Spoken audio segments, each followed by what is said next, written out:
all, I'd like to say that whatever I'm speaking now is as a journalist. I know this whole hall is full of academics. And this is not any academic study. This is only based on my experiences as a journalist. So I'm not generalizing about anything. This is purely my own experience. I was nervous enough, and now Mr. Nagarkar used to teach me journalism, so I'm even more nervous. I have not even written a book like Naresh. The topic of 24 years after the Bombay riots. At least for me, there were two incidents which represented the change in Bombay after the riots. Both took place in 2012, that was like 20 years after the riots, within a few months of each other. The first was a rally in Azad Maidan, which was organized by some Muslim groups, most of them religious groups, to protest against the violence against Muslims in Assam by the Bodos and in Myanmar on the Rohingyas. Some sections of the rally became violent. They attacked policemen, they attacked the media. They almost burnt a photographer and a policeman alive, they had to be rescued from the mob. And they also molested female constables, and they also harassed non-Muslims on the way to the rally and back from the rally. And this was something quite unprecedented in Bombay, because after the riots, where the figures of police firing were 223 Muslims and 111 Hindus. After that, the local leadership had decided not to venture out on the roads, knowing that police propensity to shoot at them whenever they saw a mob of Muslims. And for at least a decade or even more than that, the only way they could fight for their demands was through delegations or through demonstrations at Azad Maidan, which nobody looks at. So this kind of rally, the kind of violence at the rally was totally unexpected. And especially because here cops were being attacked without any provocation. I mean, they were just there on bandobast duty. They had no other role to play in the whole thing. So the other amazing thing, given this background, was the response of the police at that time. One would have expected, going by the way police always react to those who attack them, whether they are Muslims, Hindus, or anyone else. They always fire at them.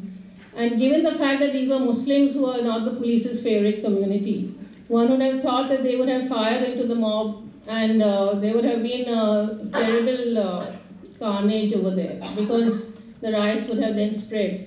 But the then police commissioner did something quite unthinkable. He went into the gathering, he asked them to disperse peacefully, he reminded them of what had happened in 92-93 and said that he didn't want a repeat of that, and he also restrained his own force from reacting against the attacks on them. So a whole riot situation was averted. There were 2 deaths in police firing, but they were only on the side where the rioting was happening. And the the thousands of people who had gathered dispersed peacefully.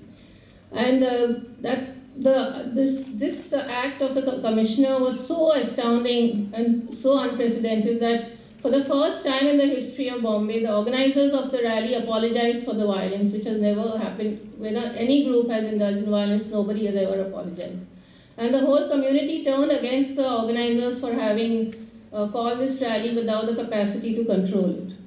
But very soon, within a couple of days, the whole old equation came back. Raj Thackeray took out a rally without permission, asking for the commissioner's resignation.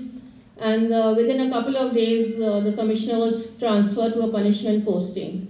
So the message was pretty clear that there was no policeman worth his uniform unless he taught Muslims a lesson. And the other message was that again Thackeray or any Thackeray was calling the shots in the city. So that itself, a community which was coming together with the police, both of which have been at loggerheads since 1992. That whole process, everything went back to square one. The other incident which showed the difference that has happened since the riots was a Facebook post by a girl after Bal Thackeray died, for which she and another person were arrested. 2 of the girls were arrested. They were just youngsters, I think teenagers. The Facebook post spoke about how sad it was that a city was closing down for the death of a mere politician, and closing down out of fear, not out of respect. And the post also spoke about how people don't remember the real heroes of this freedom struggle like Bhagat Singh and Sukhdev and Rajguru. Now, the girl who posted this was a Muslim, but that was totally incidental to the post. I mean, she never drew attention to herself as a Muslim, nor did the media who rallied behind her mark out this, that this is a Muslim who has written this. But the very fact that a Muslim youngster could write something like this about Bal Thackeray on Facebook showed how much the city had changed and how much the community had also changed. And in both these incidents of Azad Maidan and the Facebook post after Thackeray's death, it just showed that this was a post-92-93 generation of Muslims which had grown up. They didn't have any of the fear which their elders had after the riots, the fear of the police or the fear of the state or the fear of the Shiv Sena.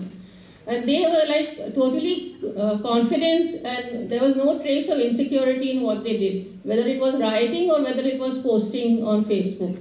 The boys who rioted, I met some of their parents, and the parents felt that nothing much had been done. There was no need for police to have arrested them and kept them in jail. They were in jail for 2 months, including the innocent people who went there to just collect their bikes from the scene. They were also the boys who went to just collect bikes. They were also in jail for 2 months under charges of murder. And the case, they got bail after 2 months, but the charges have not been dropped, although the police have video footage of who actually rioted and who didn't. But anyway, the thing is that the attitude was that everyone is lawless and everyone gets away with it, so why are we being penalized?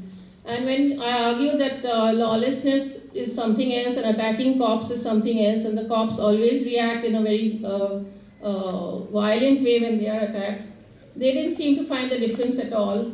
And when I told them that yes, they kept pointing out to the general lawlessness all over the country. And when I had to say yes, there are double standards. When Hindu mobs riot, they don't get attacked, but when Muslims riot, they do. They were absolutely unwilling to accept this, and naturally so. Whereas the elder generation knew this as a fact, that they had limits to how much they can do. And keeping that in mind, they acted accordingly. But this new generation had no such feeling that we should not provoke or we should not do anything. And similarly with the Facebook post, the girl had no fear of what she was writing, that the Sena could get provoked or anything like that. She wrote as an ordinary student. She was deeply rooted in her country's history. And the fact that she was Muslim was totally incidental to the whole thing. The third thing which showed how the community has changed is the presence of Muslim motorbikers all over the city, which you all must have noticed if you all are residents of Bombay. And most of them riding without helmets, riding against traffic, and generally creating quite a nuisance of themselves. They are also showing that they belong here. I mean, they're claiming the city as their own. Soon after the riots, and I had done a story on the feelings of Muslims in Bombay, many of them had told me that we are scared to go to Hindu areas because even a small quarrel we are afraid might lead to something major and we'll be outnumbered and something terrible might happen. Whereas now, 20 years later, there is no such fear at all. You can see the bikers roaming around all over the city, and even the police are at their wits' end on how to deal with them. And these are Muslims very much conscious of their identity. They wear skull caps, they wear kurta pajama, they do stand out. But I've spoken to many of them, and again their Muslim identity as bikers doesn't matter to them, though as Muslims they are very conscious. So the thing is that this shows a total change of what was there till say at least till 2005 or so. But speaking to these people, you realize that many of them come from ghettos, as Naresh said, which a fallout of the riots has been an increase in ghettos. It's not that the city was totally cosmopolitan earlier. In the 84 riots also, which I had covered, there were very distinct Muslim areas. There was in India, Pakistan, border areas. All that was there even in 84. But after 84, for quite some time, many Muslims tried to move out of the ghettos because of the lack of civic amenities, the congestion. And they had started moving into Hindu areas. But the 92-93 riots again put an end to that process and pushed them back. Most of them went back, or most of them went to set up new ghettos like Mumbai. And very few stayed on, and those who didn't do so willingly. So the increase in ghetto, there has been a drastic increase in ghettos in Bombay. And like all ghettos, the state has totally neglected them. They are neglected by the corporation, they are neglected in terms of hospitals, in terms of schools, in terms of sanitation. They are just left to fester on their own and whatever can be done on their own. And from my interactions with Muslims over the years, I've just found that there are like 3 different streams of youngsters who are coming out of these ghettos. One is the Azad Maidan rioters, who are lumpins, who live with no contact with the outside world, outside their community, except maybe they interact with cops. Most of them and cops treat them very badly. Most of them are self-employed, either in relatives' garages, etc., or they are hawkers. And they are very much under the control of the local Maulvi. They are also very religious. So one is this kind of youngster who is coming out, who is mostly uneducated.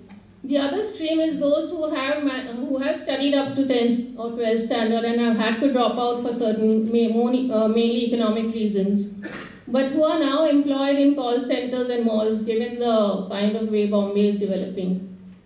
And there they are forced to work with non-Muslims, and it exposes them to a totally new kind of, a totally different lifestyle, totally different food habits, clothing, everything. And some of these people have managed to break the grip which their community has on them in the ghetto, to some extent. Some have stopped wearing the burqa, some have started eating different things. It's like a sharing which they never had before. Living in the ghetto, they never had this kind of interaction. Some have married out of their own choice, though they have married Muslims, but it's not an arranged marriage fixed by their parents. So that, and the third stream of students is those who are totally concentrated on education. One fallout of the 92-93 riots was the focus which the community gave to education, thinking that that is the way out for us. And now it is a common sight to see Muslim students everywhere, and not just in Urdu medium, but and they are also topping boards. Earlier I used to scour the list of toppers to see how many Muslims there are. Now there's no need to do that because it's become so common. And they're not just topping Urdu medium, they're topping medicine, science, commerce, and they are working, studying under Hindu teachers, studying along with their Hindu students, with their friends who are Hindus. So that is a completely new development. Earlier there were ghettos, there were less ghettos, but also less intermingling. Now there are more ghettos, but the intermingling is much more. And this is affecting the way these youngsters are thinking.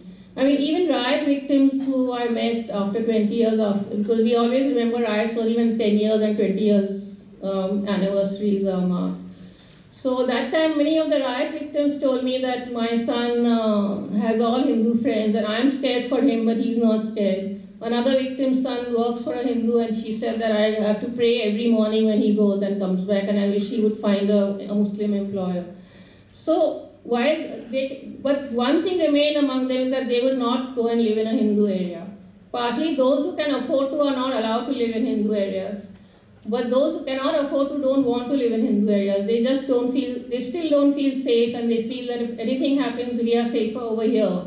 And even however filthy the ghetto is, if it's the Madanpura or Quresh Nagar, I don't know if you all have been, these are the places where mostly the meat markets are there. But if you ask them, they say, yeah, we know it's filthy, but for us it's heaven, because you can't see a Shiv Sainik for long, I mean, for miles. So that feeling of security which the ghetto gives them is also a comment on the way the state has treated them. That the state cannot ensure their security in any mixed area, or at least that is what they feel, that the state cannot ensure our security. But it's not just, the riots were not just about Muslims, there were other players. The Sena was there, the police was there, the government was there. And have they changed in these 24 years? From whatever I've seen, I feel there's definitely been a change in the Shiv Sena. Partly because they came to power after the riots, and power always softens you unless you're deeply ideological like the BJP. So, whereas the Sena was not at all, their only ideology was to make money, and Marathi Manus is partly their ideology. But they found that, being in power is so much better than going around destroying things. And they also wanted to prove that they were not communists, especially since the riots had been there just 3 years back. So they in fact granted the demands of Muslims which the Congress had never granted, like increased FSI for mosques, which was the reason why many Muslims pray on the roads, is because the mosques are too small. And they had been asking for an increased FSI for years, which the Congress had not given. The Sena granted that FSI. And because the Sena has a tradition of grassroots work, which started with shakhas, Muslims felt that they could approach them. They were far more approachable than Congress corporators or MLAs. And the Sena, apparently, from what I hear, from what Muslims tell me, they didn't distinguish between whom they helped. Whoever came to them for their civic problems, they helped them. And this I've been told even by riot victims whose sons may have been killed by the same corporator who was now ruling in that area. Or maybe not killed directly, but the mob was led by that corporator. And when I asked this woman that, he was the guy leading the mob, she said, yeah, what do I do? Kaam to karwana hai. Or sirf wohi mera kaam karta hai. So, and she did not say it with bitterness, that is the thing. She did not say it with resignation. I found this quite as a common attitude among many Muslim riot victims, who some of them even joined the Shiv Sena because the Sena granted one guy who was hounded off, he was living in a mixed area, he was hounded out of his society because he was a Muslim, he was the chairman of the society. I joined the Sena when I went to meet him 20 years later because the Sena had granted the demand that his community should be treated as a backward community, which the Congress had never done. So for various reasons in their daily interactions, they found that the Sena was more receptive, and that in my mind, the Sena will always be the enemy. That did not hold for them at all. In fact, when Bal Thackeray was alive, many Muslims told me that once he dies, we are going to vote for the Sena. And that happened quite fast after that. And that is one thing between the Sena, one more thing the Sena leaders also told me is that after having been in power, it was very difficult for them to get a mob to come just for one batata vada. You have to at least give a biryani. So it's become, even organizing a mob became quite difficult for them because their cadre had now got used to other kind of haftars and things. So for all these reasons, the equation between Muslims and Sena has changed. But what about the police? In these 24 years, from whatever I've seen, nothing has changed in the police. The Commissioner, Arup Patnaik, who handled the Azad Maidan rally so sensitively, was an exception, and he was punished for it anyway. So, and the rank and file and the cutting edge, or even the IPS officers, who are always supposed to be above all this, nothing has changed in their minds about the police. Earlier, about the Muslims. Muslims were earlier looked at as ISI agents. Now they are looked at as terrorists. And Dawood, that was at one time Dawood's men. Now they are looked at, everything is Simi or IM, or now recently IS, or the recent arrests of people under the guise of IS has also rattled the community a lot.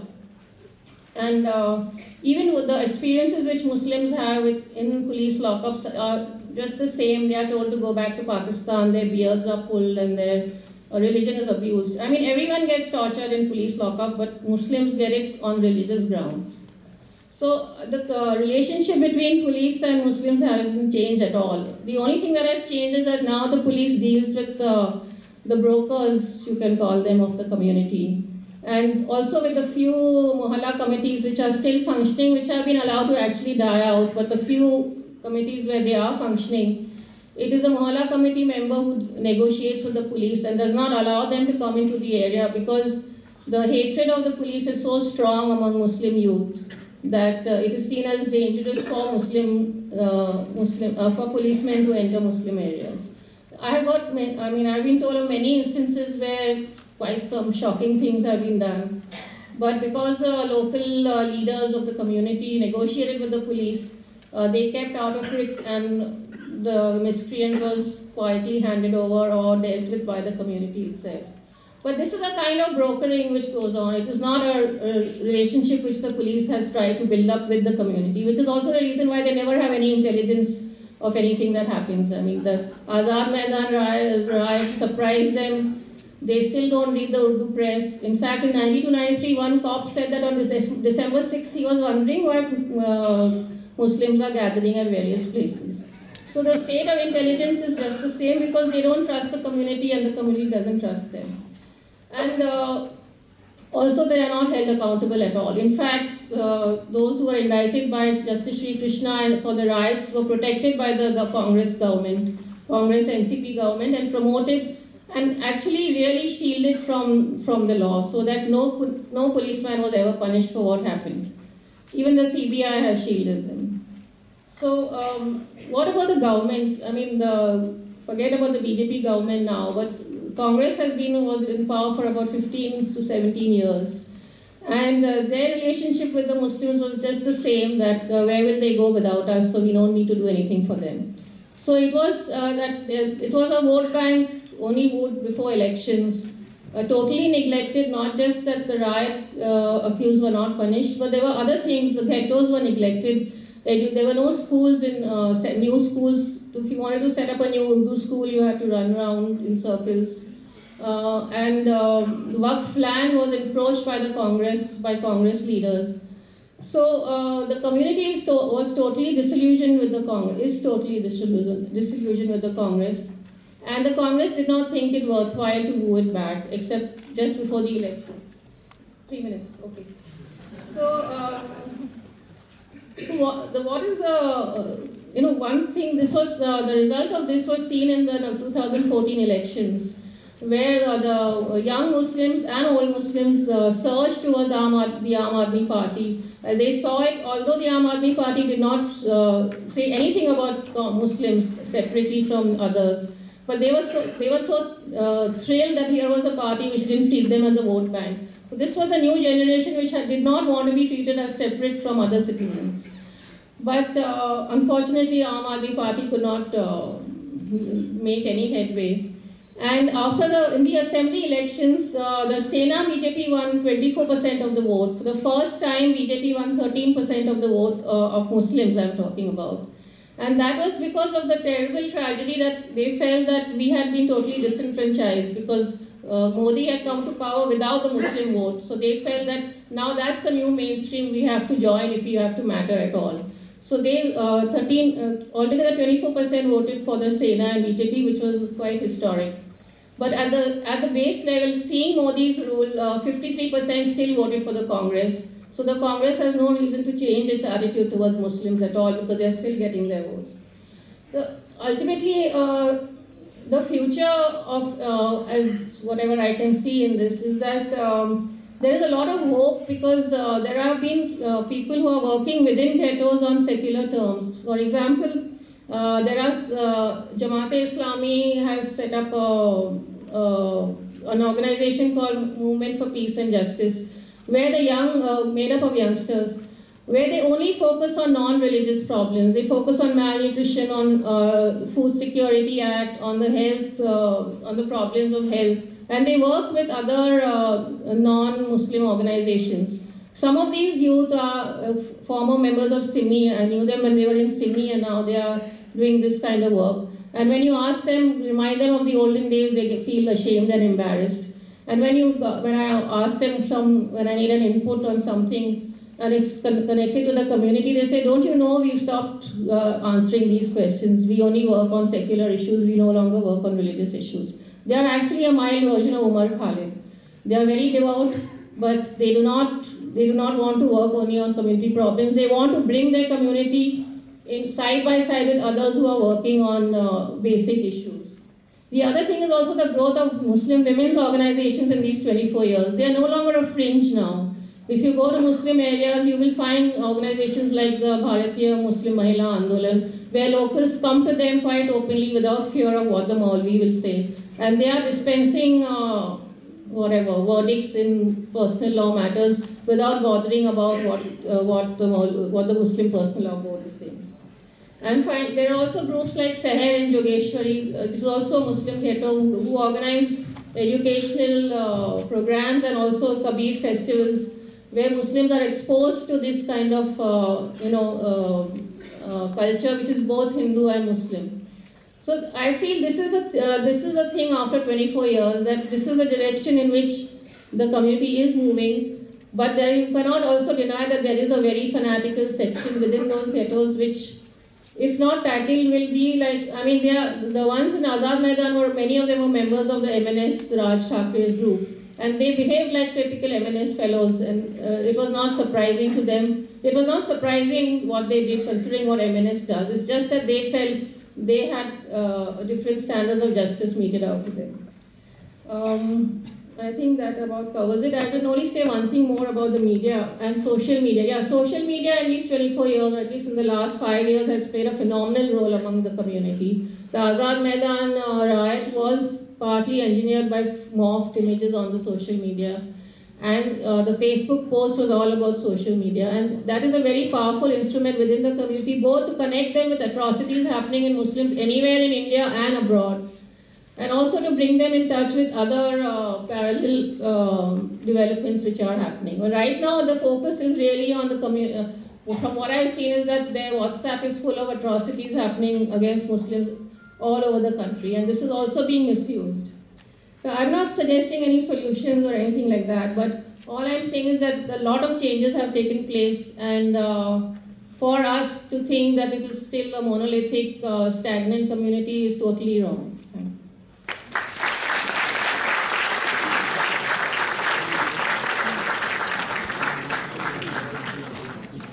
We will now have a question and answer session for about 10 minutes, followed by concluding remarks by the chair.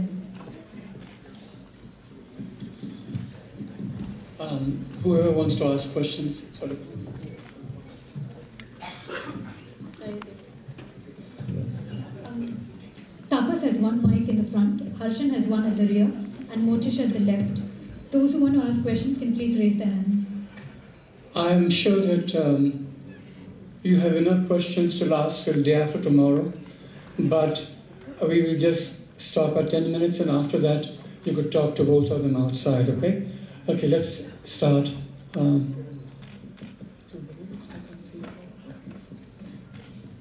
Yeah.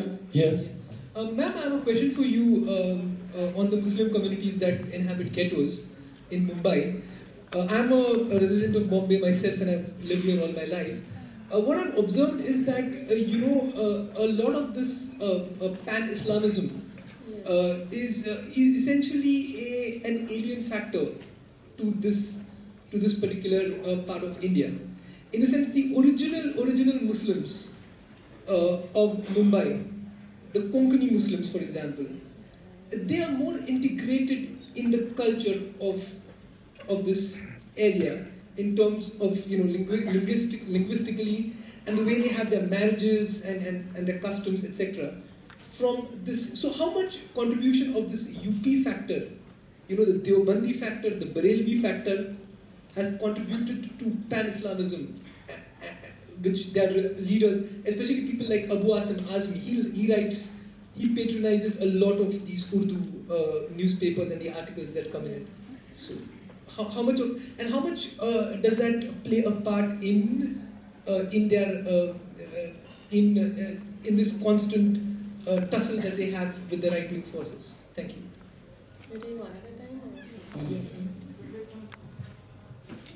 Jyoti, can we take two more and then everyone can respond?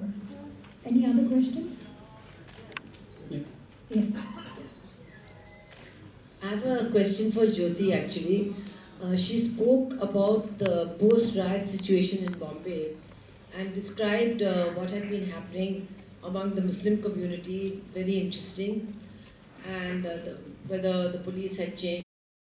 And I think maybe government, political parties in power. But of course there's no such thing as a Hindu community. But I think that was something that was left out of what she was saying, is that what is the attitude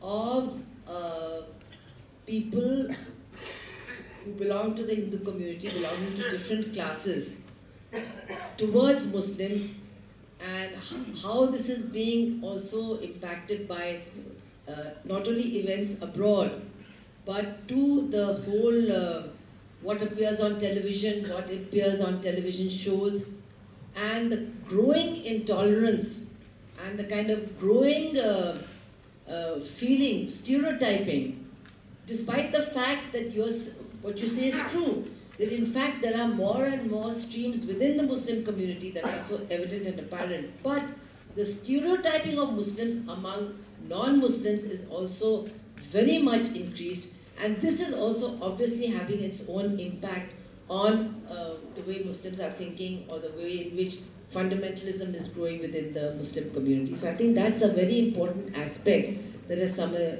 been lost. So if you could just comment on that, that would be interesting. Jyoti, should I take one more? Yeah. Just one more question, please. Okay. Jyoti, it's not a question really speaking, I just wanted to add something to what you were saying, out of personal experience.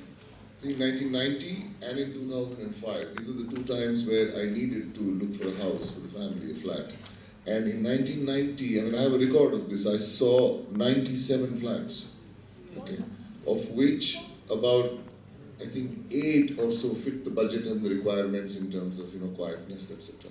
All the 8 refused because I was a Muslim. And initially I thought I would argue with that, okay, what are your, let me engage with that. But the reasons were so absurd that they said, no, it's true actually because Muslim children make too much noise. And it was as absurd as that. Then we've seen them, when they play, they're the ones who are shouting the most. Right from that end of the spectrum to, of course, saying that Muslims tie goats during Bakri Eid, and then they litter, and then the children get attached to goats, and it's horrible. So we don't even want to go there. Now, it was impossible for me to fight that because I would then get in legally but receive a very hostile sort of thing there. Because that was one. Now, 2005 was the more interesting thing. Both the times it was the Congress government. Okay, and in 1990 the Bombay riots had not happened yet. In 2005, things had quieted down, etc. I was interested in the changes that you were talking about. So, there in 2005, I saw 102 flats. I have a record of this. Many flats, meaning I actually visited those flats and spoke with the owners. 102, of which 11 are those which I liked. All 11 refused. But interestingly, 3 buildings in those. First one was a building of retired ex-judges, okay, which had various people. It also had Justice Hospet Suresh, who I spoke with actually on the phone and said that this is what your society is saying. Unfortunately, he denied it. He said, no, I don't think that must be some misunderstanding. I said, misunderstanding? They told me to my face, sorry, Mr. Rajadali, no Muslims allowed. They said, let me see what I get. Nothing happened because within the work, they also don't want to disturb that. Admiral Ramdas was one of them, who's of course somebody that we look up. He also, after a point, had to express helplessness that I can't do anything about it. That's number one society. Retired ex-judges. Number 2, it was ex-policemen. Okay, in the Versova area, which is Seven Bungalows area, which included MN Singh as he was one of the, then Samra, Mr. Samra, he was one of the, I think, committee members, etc. They flatly refused. And third was a colony of senior bureaucrats, okay, retired home secretary and existing bureaucrats, etc. Flatly, in fact, I had to go and visit one of the income tax, he was one of the committee members, and he said, I'm really very sorry about it, I don't hold those views, etc. They all say that. But thank you very much, you can't enter our colony. I was dismayed that this is how deeply it had seeped in. In 2005, we're talking like 13 years after the riots took place. JVPD, the Jew Villebale Development Scheme, if you're aware of that, the entire area, the broker said, don't even attempt it. I said, for the sake of amusement, I want to do that, just to cause them outrage. Because by then I was going wild. 102 flats, and we couldn't find a flat. And I was married to a sort of Hindu woman, and my father-in-law was well-known, journalist. Everybody had heard of him, the cricket journalist. And my son, these were the 4 people. So every time I made it clear. The broker said, you get in under your wife's name, because she had retained this. I said, I don't want to do that. It's a matter also of a certain principle. That I live in this city, I am a citizen of this country, I demand that it should be given. Stonewall. The 103rd flat finally I got, which is where I'm living right now. So just to add to that, thank you.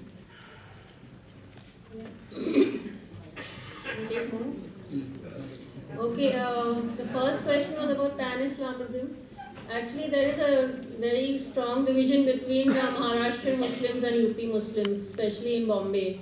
And the Maharashtrian Muslims are more conscious of it than UP Muslims. I think UP Muslims don't even consider them much. Yeah, the Pan-Islamism does exist among UP Muslims. It does not exist among Maharashtrian Muslims. And in the Azad Maidan rally, it was very much at play. Even when I tried to argue the whole situation with Muslims who had not gone for the rally, they also said that this was a valid protest, and it went wrong. But such protests must take place because Muslims anywhere in the world who are being attacked, we feel for them. So there is I had not believed this earlier when RSS people and all had told me that there is a pan-Islamic thing. There is no question of loyalty or anything, but there is a feeling of pan-Islamism definitely among North Indian Muslims, I would say. So ask me, yeah, there is nothing like Hindu community, but there is a feel that the thing is that there is a feeling that you don't make noise, then you're okay, you know. I mean, they are very happy. Hindus are not that persuaded by the Sena like they were during the riots. But whenever there is like this Azad Maidan thing, or when Bush came to Bombay, there was a big protest. Did he come to Bombay or he came to Delhi? Anyway, there was a big protest over here by Muslims. And there was a usual rowdyism in trains, which always, when these mass protests take place, they travel ticketless, whoever the group is. But that time, the whole thing comes out, ki ye log aise hi hai, ye log aise hi hai. But this is what the Shiv Sena also does. I mean, when they travel ticketless. They go berserk all the time. But then it's like a given that this is what they will do. But for Muslims to act like this, no, that's when the stereotypes really come into play. And of course, there's a lot of, because of the influence of TV and the kind of spokesmen whom they call on TV channels also. It does reinforce a stereotype of Muslim, which is absolutely not true anymore. I mean, the Maulanas are not the only ones who have to speak for the community. That was not a question which you used. So. I did, yeah. Just one more question if it's for Naresh.